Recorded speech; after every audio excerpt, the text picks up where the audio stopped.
Espiritu Santo. Amen. Pangyariang Ama, Diyos na may likha ng langit at lupa, ng lahat ng bagay na aming nakikita at di nakikita. Ikaw ang Diyos ni Abraham, Isaac at Jacob. Muli po sa oras na ito, patuloy ka naming pinupuri, niluluwalhati, nadakil at sinasamba sa Espiritu at sa katotohanan. Taos puso po kaming nagpapasalamat sa iyong walang tigil na katapatan at kabutihan sa aming lahat, upang kami po ay handang matutong lumakad sa iyong katwiran at kabanalan. Loobin mo nawa na kami po ay inyong samahan sa oras na ito. Iyon at yung mapagpalpagimalang kamay, abutin ang lahat ng aming pangangailangan. Pagalingin ang mga may karamdaman at sakit sa ngalan ni Kristo Jesus. Ang mga pinangihina at nabibigatan, O Diyos, inyong palakasin at pag-aanin sa ngalan ni Kristo Jesus. At ang lahat ng kahilingang itataas, inyo pong pagkaloob at tugunin sa ngalan ng aming Panginoon. Pagpalain mo po, higit sa lahat ang mabuting balitang ating ihahatid, upang ito'y magbigay sa amin ng liwanag sa lahat ng makikinig at makakarinig ng mensahe kapahayagan na galing sa iyo, upang ito'y maging daluyan ng iyong mga tanda, himala, kababalaghan, kapangyarihan at walang tigil na biyaya at pagpapala. Ito po ang aming samot dalangin sa ngalan ng Ama at ng Anak at ng Espiritu Santo. Purihin ang Panginoon. Purihin ang Panginoon, si Kristo ay narito na. Nanging lakas at pag-asa. Alleluia, Alleluia.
for this coming Sunday is taken from the Gospel of our Lord Jesus Christ according to Saint Mark. Mark chapter 6, verses 30 to 34. Ebanghelyo ayon kay San Marcos, Kabanatang 6, simula talatang 30 hanggang 34. Mark chapter 6, verses 30. At ganito po ang mababasa sa wikang Ingles. The apostles gathered around Jesus and reported to him all they had done and taught. Then, because so many people were coming and going that they did not even have a chance to eat, he said to them, "Come with me by yourselves to a quiet place and get some rest." So they went away by themselves in a boat to a solitary place. But many who saw them leaving, recognizing them, and ran on foot from all the towns and got there ahead of them. When Jesus landed and saw a large crowd, he had compassion on them, because they were like sheep without a shepherd. So he began teaching them many things. Palakpakan po natin ang Panginoon. Bumalik kay Jesus ang mga apostol at iniulat ang lahat ng kanilang naisagawa at naituro. Napakaraming taong dumarating at umaalis, ano pat hindi na makuhang kumain ni Jesus at ng kanyang mga alagad. Kaya sinabi niya sa mga ito, magtungo tayo sa isang ilang na puok upang malayo sa karamihan at makapagpahinga kayo ng kaunti. Umalis silang lulan ng bangka at nagpuntahan nga sa isang ilang na dako. Ngunit maraming nakakita sa kanilang pag-alis at nakilala sila. Kaya't mula sa lahat ng bayan, ang mga tao'y patakbong tumungo sa dakong pupuntahan ni na Jesus. At nauna pang dumating doon kaysa kanila. Paglunsad ni Jesus, nakita niya ang napakaraming tao. Nahabag siya sa kanila sapagkat para silang mga tupang walang pastol at sila'y tinuruan ng maraming bagay. Brothers and sisters, ito po ang mabuting balita para sa ating lahat, buhat sa Panginoon. Palakpakan po natin ang Panginoon. Okay, maupo na po sa napakagandang presensya ng Panginoon.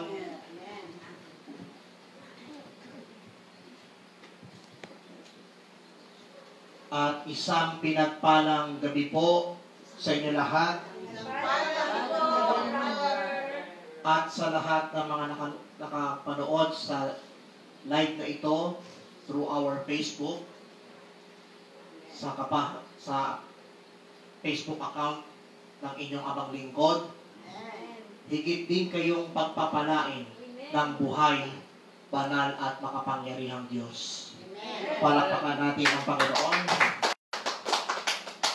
At bago po tayo magpatuloy, may mga paalala ipinarating mula sa ating monitoring head na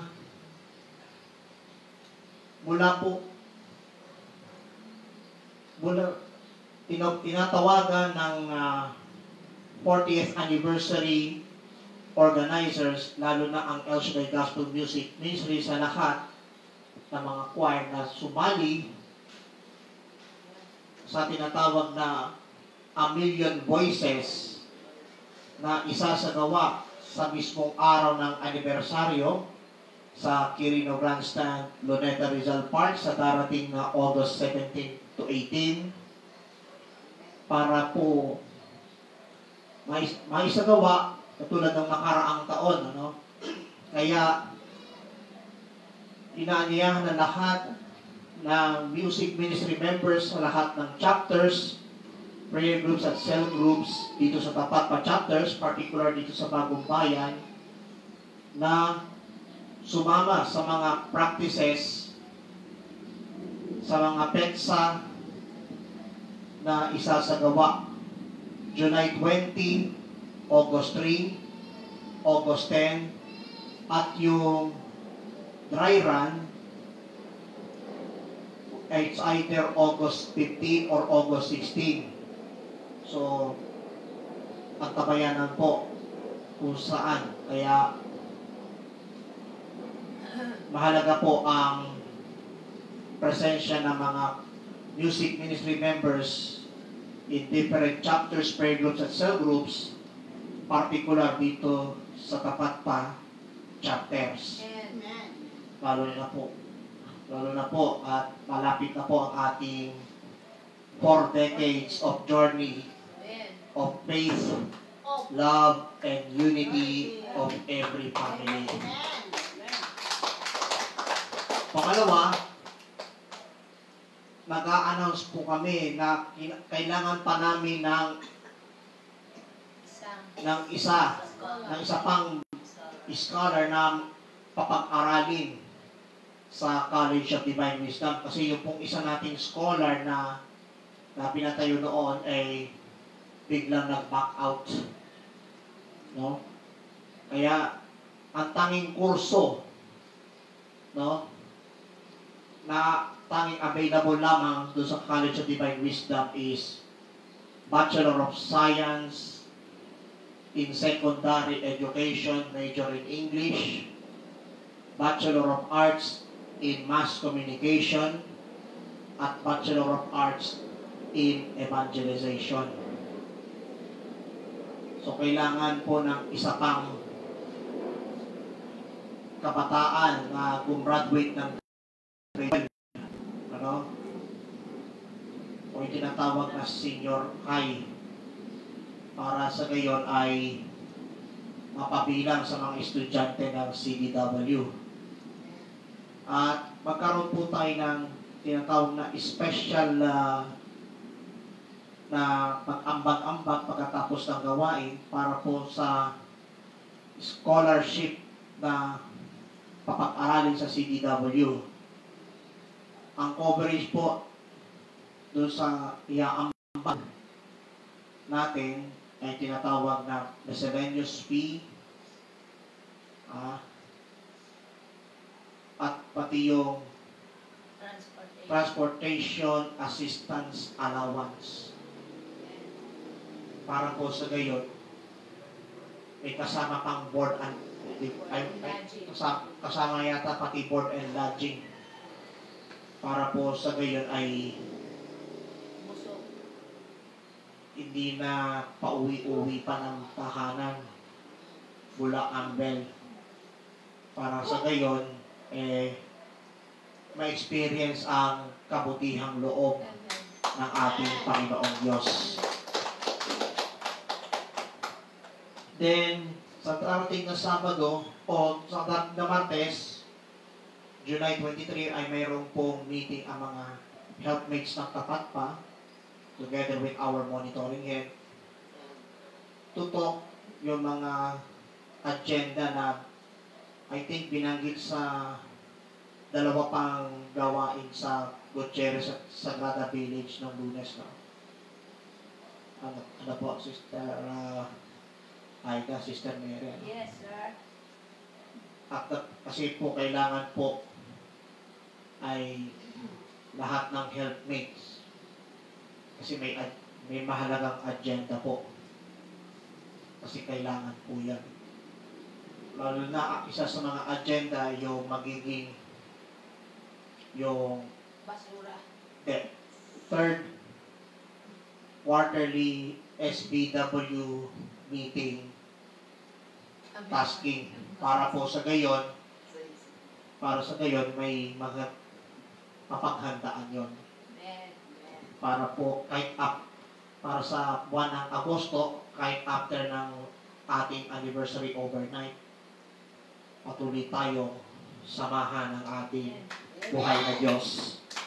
Purihin natin ang malakas ng Panginoon. Anyways,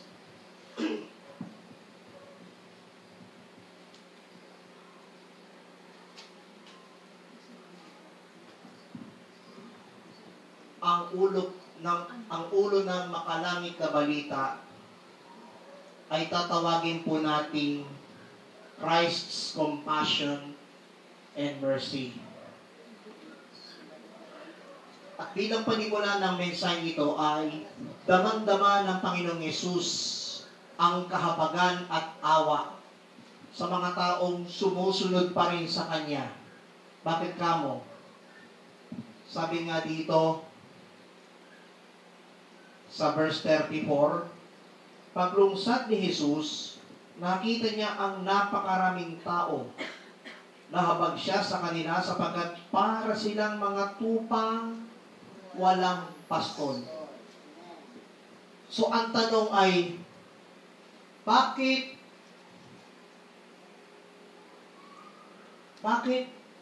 naawa at nahabag ang Panginoong Yesus sa mga tao? Why had Jesus compassion and mercy to the people? Una sa lahat, higit sa lahat, my dear brothers and sisters, ang unang dahilan kung bakit nakadama ng Panginoong Yesus ng awa at habag sa mga tao, sapagkat nais ng mga tao na mapakinggan ang kanyang mga itinuturo. People wants to hear the teachings of our Lord. Isang illustration na ibig kong ibigay sa inyo. Isang illustration na gusto kong ibahagi sa inyo, ito pong panalangin itinuro ng Panginoong Yesus. Yan po ay tinatawag na the Lord's Prayer. Ika nga ng Matthew chapter 6, simula verse 9,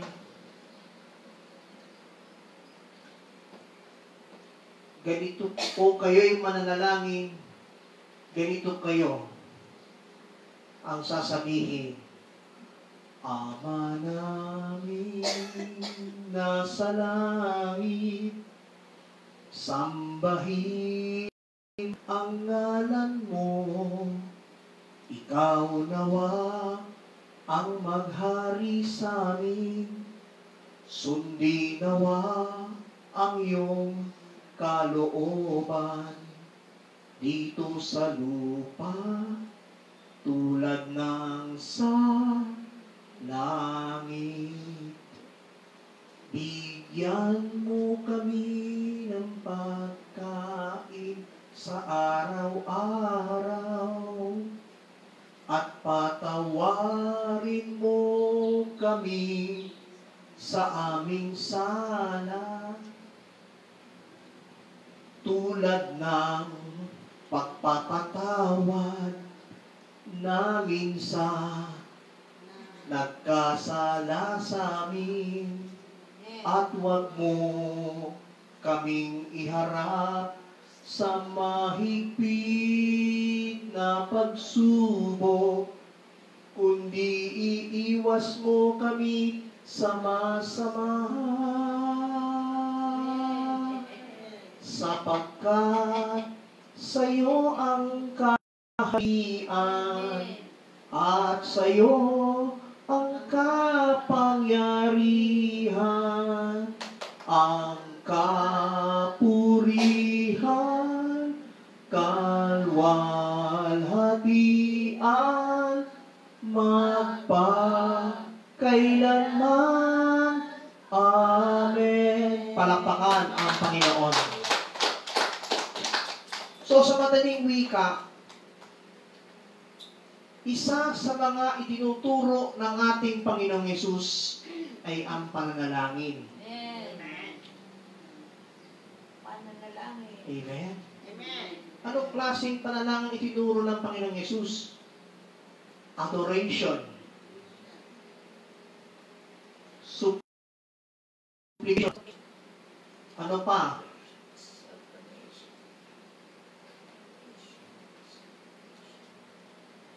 Ano pang sumunod sa adoration at supplication?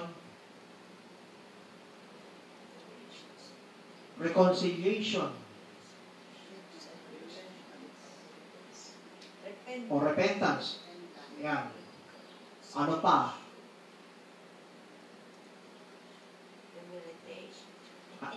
Ano?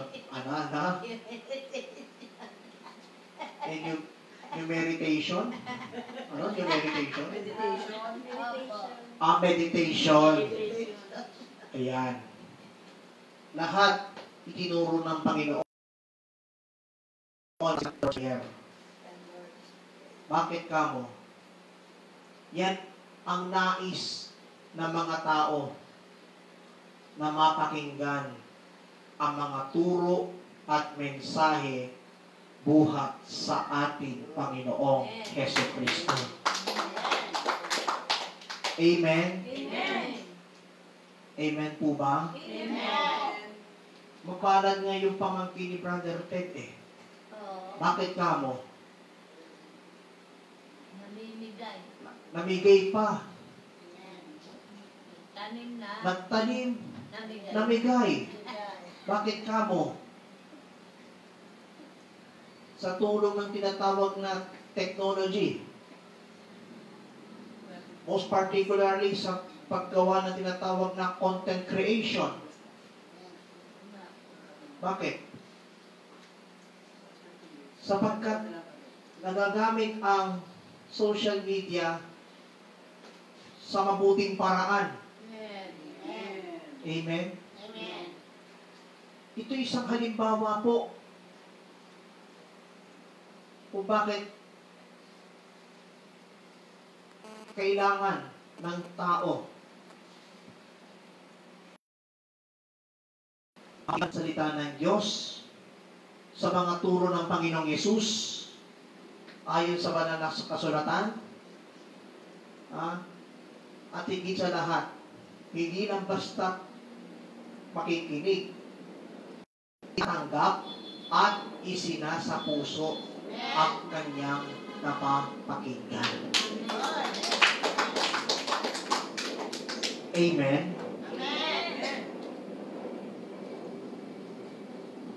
Ganyan ang content creation sa panahon ngayon. Sabi nga ng ating punong lingkod, use the social media to bring good news. Ano pong sabi ni San Pablo Apostol sa Romans chapter 10 verse 15? How beautiful are the feet of those who bring good news. Amen. Palakpakan po natin ang buhay na Diyos.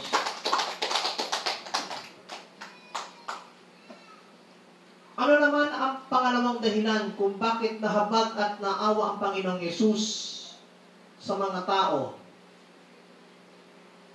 The second reason why had Jesus compassion and mercy to the people is people wants to be healed. Ibig ng mga tao na sila'y pagalingin sa ngalan ng Panginoong Yesus. Ano pong sabi ng Mark chapter 6, verse 12 to 13? Kaya't humayo ang 12 at nangaral sa mga tao na pagsisihan nila ang mga kasalanan. Pinalayas nila ang maraming demonyo sa mga inaalihan nito. Pinahira nila ng langis at pinagaling ang maraming may sakit. Amen? Amen. Sabi ng, ano po ang sabi ng sulat ni Apostol Santiago? James chapter 5. Ang sabi po, kung may sakit kayo, ipatawag ninyo ang matatanda ng iglesia at pahiran ng langis sa ngalan ng Panginoong Hesus at gagaling ang mga taong may sakit. At patawarin kung sila'y nagkakasala. Amen. Amen po ba? Purihin natin ang buhay ng Diyos. Kanina, okay sana yung barok, kaso pagsuot ko, lagpas pa hanggang puwetang.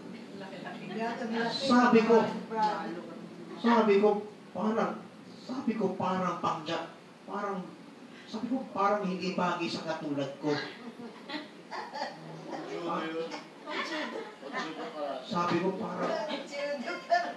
Sabi ko, para yata sa mga palitan niyo, brother.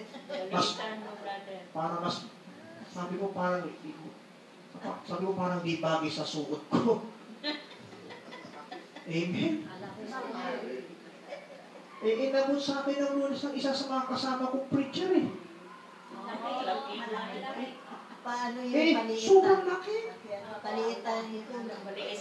Mabuti na lang at ang napalitan ko itong polo shirt kong pula.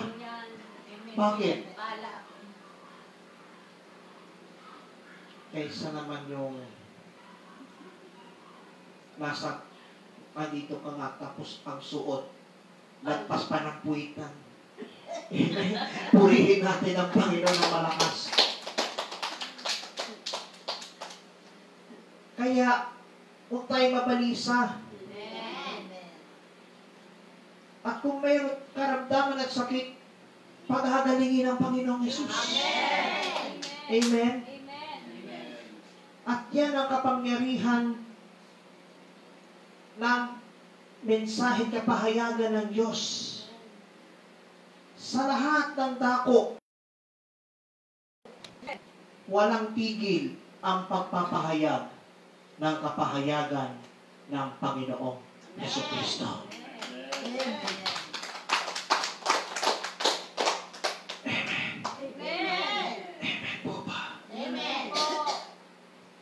At ito po ang ikatlo at huling kadahilanan.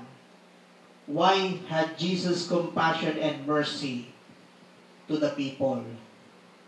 The third and final reason is people wants to supply all needs. Amen? Ano po ang sinabi ni San Pablo Apostol sa mga taga-Pilipos?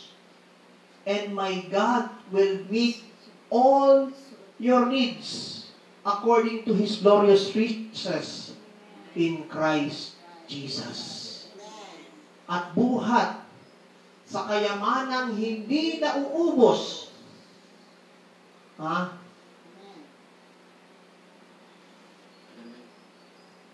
Ipagkakaloob ang lahat ng pangangailangan ayon sa kaluwalhatian ng ating Panginoong Jesucristo.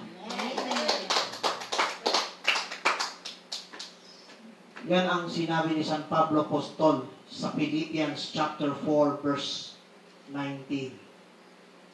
And my God will meet all your needs according to His glorious riches in Christ Jesus.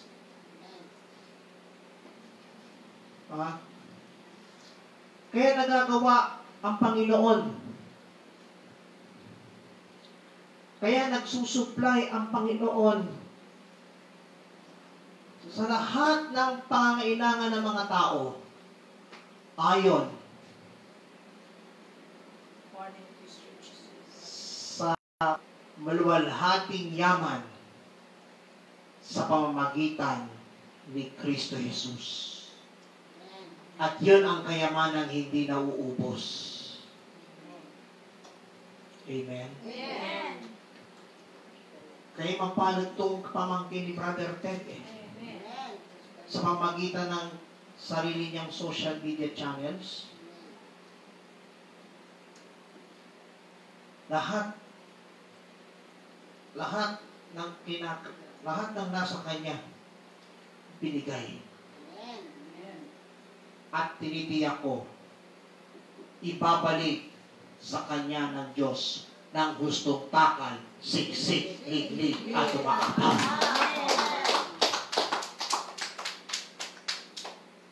Amen. Amen. Amen po ba? Amen. Kaya kapatid, friendship, ka-prayer partner, katuwang, huwag tayong mawala ng pag-asa sa mga bagay-bagay na ang tingin natin ay wala na. Sa halip, magtiwala tayo sa buhay, banal at makapangyarihang Diyos. Amen. Amen. Tandaan po natin itong tatlong dahilan kung bakit nahabag ang Panginoong Yesus sa mga tao. Number 1, people wants to hear God's teaching. Second, people wants to be healed. And the third one, people wants to supply all every needs according to His glorious riches in Jesus Christ.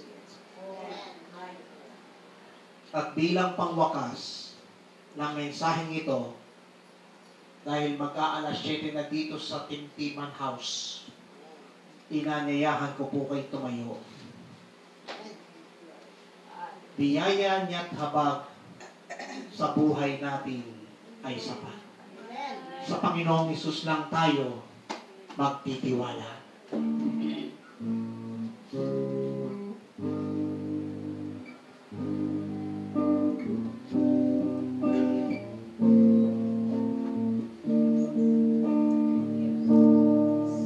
Sa Panginoong Hesus, ako magtitiwala sa biyaya niyang habag. Buhay ko ay may kalinga sa pagsubok at lubay. Naroon siyang dumaray. Ang Panginoon'y tapat kailan pa man. Kung ika'y naglalamig, kung ika'y naglalamig, wala kang malapitan para ba ang daigdig sa'yo ay minapasan. Alalahanin mo sana, minamahal ka niya. Ang Panginoon'y tapat kailan pa man. Biyaya niya't habag, Biyaya niya naman sa buhay ko'y sapat. di man karapat-dapat na ako ay iligtas. Ako niya'y pinag-iba, Di tulad ng iba, ang Panginoon'y tapat kailan pa man. sa Panginoong Yesus. Sa Panginoong Yesus, ako magtitiwala sa biyaya niyang habag. Buhay ko ay may kalinga sa pagsubok at lubay. Naroon siyang dumaray. Ang Panginoon'y tapat kailan pa man. Kung ika'y nanlalamig, Kung ika'y nanlalamig, wala kang malapitan. wala kang malapitan. Para ba ang daigdig sa iyo'y napasan? Alahanin mo sana,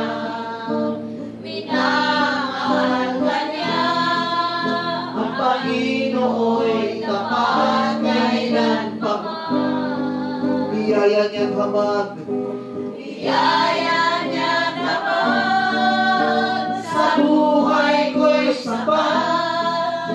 Di man karapat-dapat na ako ay Ligtas, pangako niya'y di nag-iiba, di tulad ng iba. Ang Panginoon'y tapat, kailan pa man. alalahanin mo sana. Alalahanin mo sana, Minamahal ka niya, ang Panginoon'y tapat, kailan pa man. alalahanin mo sana.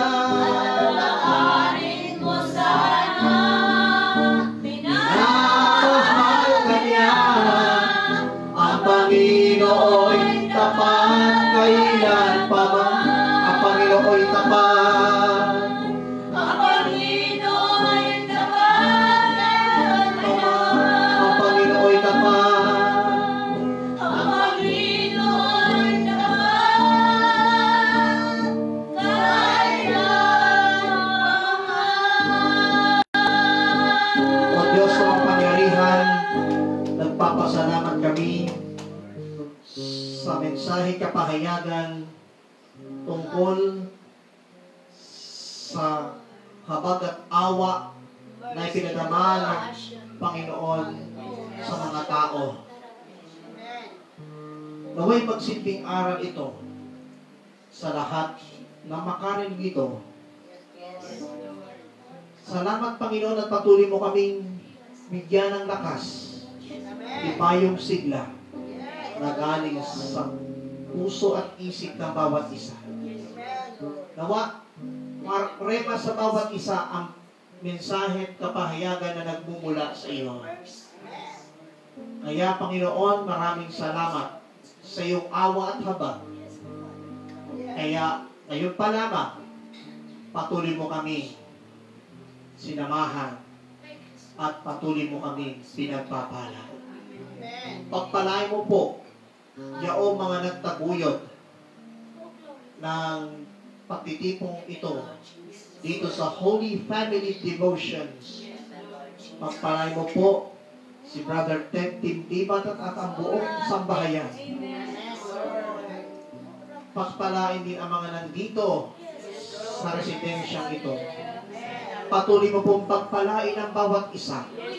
Sundan mo po ng iyong mga tanda, himala, kababalaghan, kapangyarihan at walang tigil na biyaya at pagpapala. Kasama ko rin pinapanalangin ang pamangkin ni Brother Ted. Patuloy mo rin siyang pagpalain. Lalo tigil sa kanyang pagbuo, sa kanyang content creator. Patuloy niyo siyang pagkalooban ng walang tigil na biyaya at pagpapala sa kanya. At maibigay ang pagpapala sa bawat isa.